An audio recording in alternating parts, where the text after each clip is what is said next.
ஒன்றிய பாஜக அரசு இதை வந்து ஒரு சின்ன விஷயமா பார்க்குது. முறைகேடுன்றது ஒரு 13 பேரை கைது பண்ணியிருக்கோம், அதனால் ரீ எக்ஸாம் நடத்திக்கலாம் அப்படின்னு சொல்கிறாரு. ஒரு மாணவி கிட்ட பேசினேன், ஃபஸ்ட் எக்ஸாமில் கீ வந்துருச்சு, 400 மார்க் வரும்னு சொன்னாங்க. இந்த தேர்வில் அந்த ரீ எக்ஸாமில் அவங்க ஃபெயில் ஆகிருக்காங்க. ஸோ அந்த தேர்வில் நம்ம அவ்வளோதான் வந்து சாதிச்சிட்டோம் அப்படின்னு இருந்தவங்க மறு தேர்வு வைக்கிற போது அவர்கள் வந்து ஃபெயில் ஆகிருக்காங்க. அவருடைய மனநிலை எப்படி இருக்குன்னு பார்க்கணும். நீங்கள் இது ஒரு சாதாரணமான விஷயமா எடுத்துக்கொண்டு கடந்து விட்டு போக முடியாது சார். 2017 முதல் இந்த ஆண்டு வரை வருடம் எத்தனை பேர் இதற்காக தற்கொலை செய்து கொள்கிறார்கள் என்பதை நீங்க வந்து டேட்டாவை எடுத்து பார்க்கணும். 2016 முதல் இன்று வரை இந்த நிமிடம் வரை நீட்டுக்காக முதல்ல குரல் கொடுத்த ஒரு இயக்கம் திமுக. இன்று வரை அந்த எதிர்ப்புல உறுதியாக இருக்கிற இயக்கம் திமுக. சரி, அதாவது அவங்க நீட்டு கொண்டு வரப்போ 3 பிரின்சிபல் ப்ராமிசஸ் சொன்னாங்க.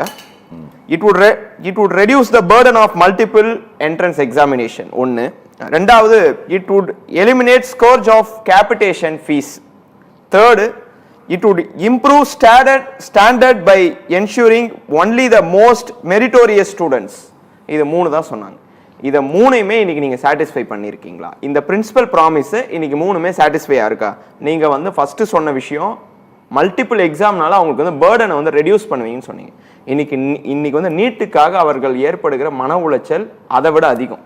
அதிலே நீங்கள் ஃபெயில் ஆகிட்டீங்க. இந்த 3 விஷயத்தையுமே நீங்கள் வந்து பிரின்சிபல் ப்ராமிஸாக தந்ததே நீங்கள் வந்து அதை வந்து சரிப்படுத்த முடியல. இப்போ இந்த நீட் வந்து தேவையில்ல தான் சொல்கிறோம். அதான் நீட் விலக்கு நம்ம இலக்குன்னு சொல்லி திமுக வந்து நிறைய போராட்டங்கள்லாம் நடத்துச்சு. இன்னைக்கு என்ன பண்ணுறாங்கன்னா, போராடக்கூடிய மாணவர்களை பிஜேபி சென்ட்ரல்லையும் ஸ்டேட்ல தாவேக அரசாங்கமும் தொடர்ந்து முடக்க பார்க்கறது. இன்னைக்கு வரைக்கும் நீங்க வந்து அதுக்குன்னு ராகுல் காந்தி வந்து உத்தமரான்னு நீங்க கேட்டீங்கன்னா அதுவும் இல்லை. ராகுல் காந்தி வந்து ஸ்டூடெண்ட்ஸ் போராடுறாங்க, இவர் எதுக்கு அங்க போய் ஸ்டண்ட் அடிக்கணும்? ஸ்டூடெண்ட்ஸ் போராடுறாரு, இவர் ஏதோ வந்து தூக்கிட்டு போற மாதிரி என்னை குண்டு கட்டாக தூக்கி விட்டார்கள், நானும் மாணவன் தான் போய் அங்க வந்து கத்தின்னு இருக்காரு. அவர் மாணவனா இல்ல? அங்க ஸ்டூடெண்ட்ஸ் போராடுறாங்க, முடிஞ்சா போய் அவங்களுக்கு சப்போர்ட் பண்ணுங்க. நீங்க வந்து பிரைம் மினிஸ்டர் வீட்டாண்ட போய் நான் போராட்டம் நடத்துறேன்னு சொல்லி போராட்டம் நடத்தி இந்த மாணவருடைய போராட்டமே தன் தலைமையில் தான் நடக்கிற மாதிரி ராகுல் காந்தி ஒரு ஸ்டண்ட் பண்றாரு. அதையும் வந்து ஏத்துக்க முடியாது. இப்ப ராகுல் காந்தி அங்க வந்து போலீஸ் எங்களை முடக்க பார்க்குது, காவல் அதிகாரிகள் எங்களை கைது செய்கிறார்கள் டெல்லியில. இங்க அவர்கள் கூட்டணியாக இருக்கக்கூடிய தாவேக அரசாங்கத்துல எக்மோர்ல எங்கேயாவது போராடினா கைது நடவடிக்கை. அது அன்னைக்கு கூட வாடி கைப்படாத சீடின்லாம் ஒரு அமைச்சர் பாடி இருக்கார். அவர் வந்து இன்னைக்கு உயர்கல்வித்துறை அமைச்சர். அவர் இன்னைக்கு வரையும் ஒரு விஷயத்துக்கு கண்டன அறிக்கை கூட சொல்லல. அவரும் எனக்கு தெரிஞ்சு இந்த படம் பார்க்க போயிருப்பார், ஜனநாயகன் படம். அப்போ இந்த அரசாங்கம் காங்கிரஸை பொறுத்தவரையிலும் சென்ட்ரல்ல ஒரு நிலைப்பாடு. சென்ட்ரல்ல காவல்துறை ராகுல் காந்தியை கைது செய்கிறது, காவல் அதிகாரிகளே எங்களை விடுங்கள்ன்றாங்க. அவர் கைது பண்ணி 15 மணி நேரத்துக்கு அப்புறம் இங்க இருக்க முதல்வர் வந்து கண்டன அறிக்கை விட்டாரு. கூட்டணியில் இருக்கக்கூடிய ஒரு தலைவர் வந்து கைது செய்யப்படுகிறார்.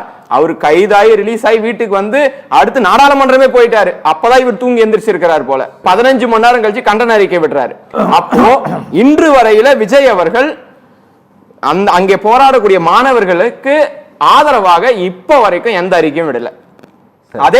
அதே மாதிரி வந்து ராகுல் காந்தி அவர்களும் காக்ரோச் ஜனதா பார்ட்டின்னு ஒரு இடத்துல மென்ஷன் பண்ணல. பொதுவாக மாணவர்கள் இவரும் வந்து நானும் ஒரு மாணவன் தான் போய் குதிச்சிட்டார். இதுல போராட்டத்தை வந்து திசை திருப்புறாங்க அப்படின்னா டெல்லியில திசை திருப்புகிறார்கள். அதற்கு காரணம் காங்கிரஸ். நீங்க மாணவர்கள் போராடுறாங்களா? இன்னைக்கு கூட திமுக போறாங்க சார், போயிட்டு சப்போர்ட் பண்றாங்க. நீங்க போயிட்டு இறங்கிட்டு பிரைம் மினிஸ்டர் வீட முற்றுகையிடுவேன் அப்படின்னு சொல்லிட்டு இன்னைக்கு ஸ்டூடெண்ட்ஸ் போராடுறப்பதான் உங்களுக்கு தெரியுதா பிரைம் மினிஸ்டர் வீட வந்து முற்றுகையிடணும்னு சொல்லி இத்தனை நாளா என்ன பண்ணிட்டு இருந்தீங்க? 2017 இருந்து நீட் இருக்கு சார். நீங்க வந்து எதிர்கட்சி தலைவர். இப்போ வந்து ராகுல் காந்தி அவர்களும்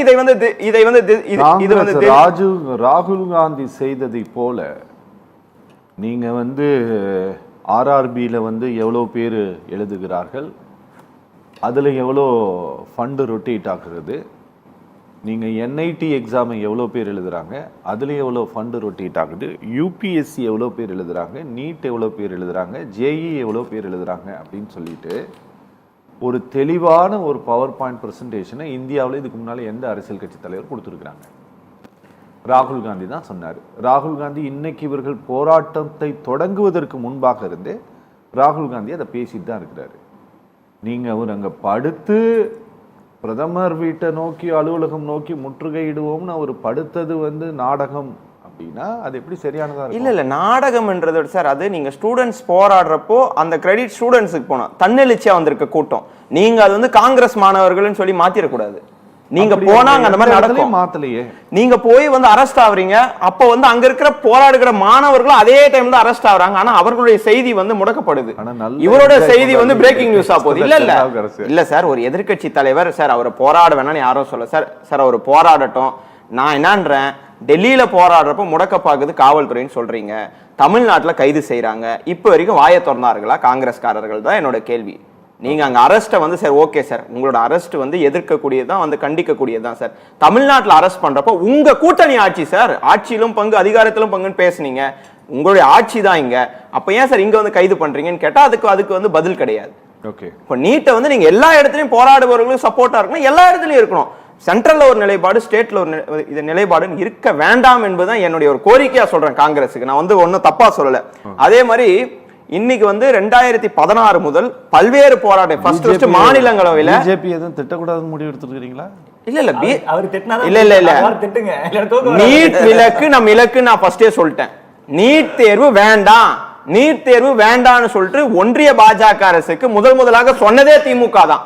அப்ப எப்படி பிஜேபி எதிர்க்க சார்? எது பண்ணாலும் யாரு பண்ணாலும் தப்பு தான் சார். அது கூட இருந்த கூட்டாளியாக இருந்தா கூட ஓகே. நீங்க பிஜேபி வந்து எதிர்க்க கூடாதுன்னு திமுகலாம் அப்படிலாம் கிடையாது. தப்பு எங்க நடந்தாலும் நீட் வந்து தேவையில்ல சார். இன்னைக்கும் திமுக வந்து நிலைப்பாட மாற்றிக்கொள்ளல. நீங்க ஒரு நடிகர் வந்து இன்னைக்கு வரைக்கும் வாயை திறக்கல. நீங்க அவரை எல்லாம் எதுவும் வந்து கேள்வி கேட்க மாட்டீங்க. சும்மா நடிகர்னு சொல்லக்கூடாது அவரு சார். இன்னைக்கே அவரு சார், இன்னைக்கு படம் ரிலீஸ் ஆகுது சார். யார் சார் அதுல வந்து நடிச்சிருக்காதுல? சீஃப் மினிஸ்டர் அப்படி எல்லாம் சொல்லக்கூடாது, சரியா? படத்துல நடிக்கிறவரை அந்த நடிகர்னு சொல்லக்கூடாது. இல்ல, இன்னைக்கு ஒரு சீஃப் மினிஸ்டர் சார். சார் வாயை திறக்க சொல்லுங்க சார். ஒரு முதல்வராக இருந்து என்ன சார் செஞ்சிருக்கிறாரு ஒரு தமிழ்நாட்டுக்காக? என்ன திட்டத்தை சார் கொண்டு வந்திருக்கிறாரு? ஒரு முதல்வரா எல்லாரும் போய் அழுகுறாங்க. அண்ணா சூப்பரா சொன்னாரு, எல்லாம் அழுகுறாங்க. அதான் அந்த காட்சி எல்லாம் பாக்குறப்போ கரூர் சம்பவத்துல 41 பேர் செத்தப்பையும் வராத கண்ணீர். அதாவது உங்களுக்கு ஓட்டு போட்ட மக்கள்லாம் இன்னைக்கு அழுந்து நிக்கிறாங்க, இவங்க ஒரு பக்கம் அழுந்து நிக்கிறாங்க. அதை பார்த்துட்டு இப்படிப்பட்ட ஒரு இதுல இருக்கணும் நம்ம. இன்னைக்கு ஜனநாயகன் படத்துக்கு காட்டக்கூடிய கான்சென்ட்ரேஷனை இன்னைக்கு மாணவர்கள் போராடி கொண்டு இருக்கிறார்கள். அங்க வந்து காட்ட முடியல இவங்களால. சரி, இனியன் ராபர்ட் காங்கிரஸை சேர்ந்தவர் போற போக்குல என்ன இன்ஸ்டாகிராம்ல கமெண்ட் போடுற மாதிரி பேசுறாரு அப்படின்னு சொல்றாரு. இன்ஸ்டாகிராம் மூலியமாக ஆட்சிக்கு வந்தவர்களுக்கு 4 நாள்ல ஓடி போய் அவங்களுக்கு ஆதரவு சொன்னவங்க எல்லாம் என்னை பத்தி பேசுவதற்கு தகுதி இல்லாத நபர்கள். அதை நான் சொல்லணும்னு விருப்பப்படுறேன். அதே மாதிரி அண்ணன் ராகுல் காந்தி அவர்கள் கைது வந்து கண்டிக்கத்தக்கதுதான், கைது பண்ணியிருக்க கூடாதுதான். அதே சமயம் தாவேகாவோடு இங்க கூட்டணியில் இருக்கக்கூடிய காங்கிரஸ் என்ன தூங்குதா?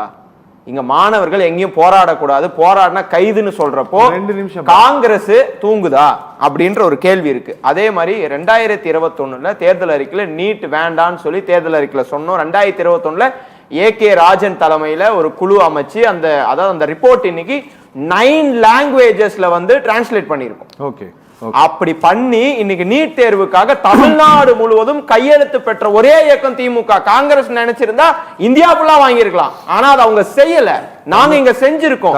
இன்னைக்கும் சொல்றோம், நேத்தும் சொல்றோம், நாளைக்கும் சொல்லுவோம். நீட் திமுக என்றும் எதிர்த்து கொண்டேதான் இருக்கும். யாருக்காகவும் காம்ப்ரமைஸ் பண்ணிட்டு போற இயக்கம் திமுக இல்ல.